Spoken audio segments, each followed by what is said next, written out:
What is photosynthesis?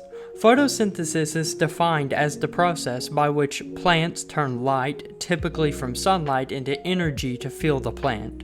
With that, let's go into more detail. This is all done in the cells of these plants, so we need to understand what cell parts make this happen. Chloroplast is where this occurs. The chloroplast is a round structure that has two layers, the inner and outer layer that contain a third layer called the thylakoid membrane. Mind you, all the layers of the chloroplast are called membranes. Anyway, the thylakoid membrane are long folds that stack upon one another.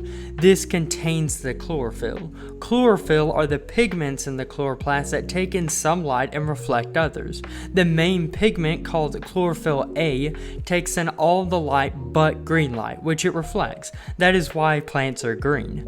The stroma is the fluid that fills up the inner space between the thylakoid membrane and the two other layers. Now that we know what parts of the cell cause this to happen, we can look at how it happens. Light enters the cell and gets taken in by the chlorophyll within the chloroplast. This energizes electrons in the chlorophyll, which are then removed and taken to the electron transport chain, which for the sake of time you can think of as a system that uses the energy of the electrons to make ATP and NADPH. These molecules are basically energy sources for all future chemical reactions in the cell. After this has happened, we then move on to the next step, where the chloroplast stroma uses ATP and NADPH to fuel the chemical reactions that allow carbon from the atmosphere to be used to make sugars, fatty acids, and amino acids. These are then transferred to the mitochondria, the powerhouse of the cell, where it is broken down further to satisfy the cell's needs.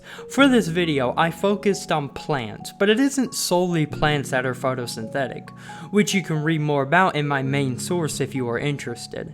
Anyway, thank you for watching, and remember to never stop learning.